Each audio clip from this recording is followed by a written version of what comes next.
శ్రీకాకుళం జిల్లా టెక్కలి నియోజకవర్గంలో రాష్ట్ర వ్యవసాయ శాఖ మంత్రి కింజరాపు అచ్చెన్నాయుడు పర్యటన. కోటబొమ్మాళి మండలం పట్టుపురం గ్రామంలో ఎన్టీఆర్ సామాజిక పెన్షన్ల పంపిణీ చేసిన మంత్రి. శ్రీకాకుళం జిల్లా టెక్కలి నియోజకవర్గంలో రాష్ట్ర వ్యవసాయ శాఖ మంత్రి కింజరాపు అచ్చెన్నాయుడు పర్యటన. కోటబొమ్మాళి మండలం పట్టుపురం గ్రామంలో ఎన్టీఆర్ సామాజిక పెన్షన్ల పంపిణీ చేసిన మంత్రి. 1,63,00,000 రూపాయల అంచనా వ్యయంతో పలు అభివృద్ధి కార్యక్రమాలకు శంకుస్థాపన, ప్రారంభోత్సవం చేసిన మంత్రి.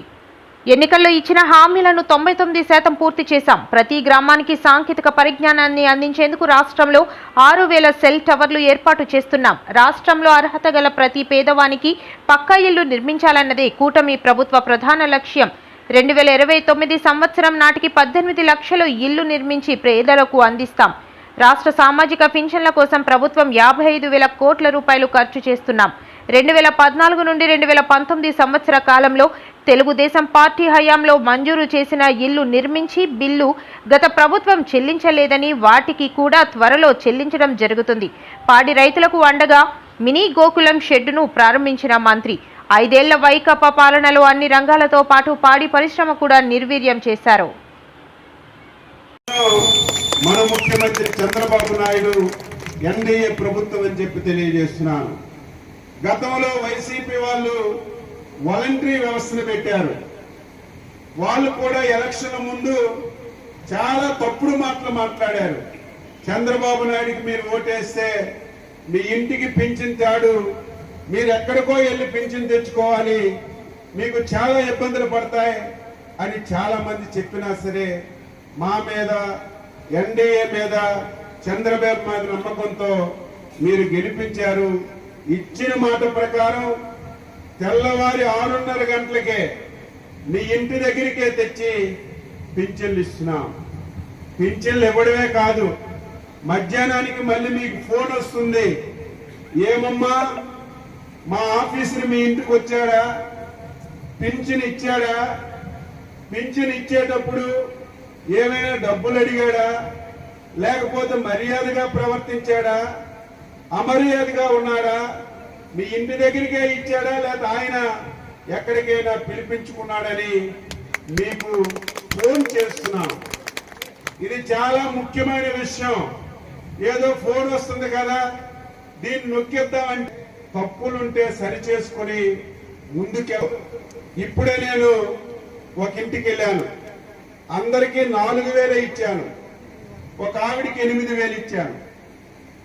సెక్రటరీకి అడిగాను, ఏవయ్యా ఈవిడికి 8,000 ఇస్తున్నామంటే గత నెలలో లేదండి, గత నెలలో తీసుకోలేదు, అందుకే ఈరోజు 8,000 ఇస్తున్నామని. గత ప్రభుత్వాన్ని చూస్తే ఒక నెలలో పింఛన్ తీసుకోకపోతే 2వ నెలలో ఇచ్చేవాళ్ళు కాదు.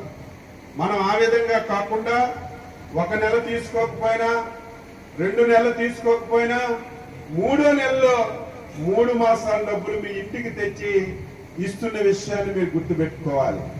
గతంలో ఎవరైనా భర్తలకి పెన్షన్ వస్తే, ఏదైనా ఆరోగ్యం బాగలేక చనిపోతే భార్యలకు ఇచ్చేవాళ్ళు కాదు.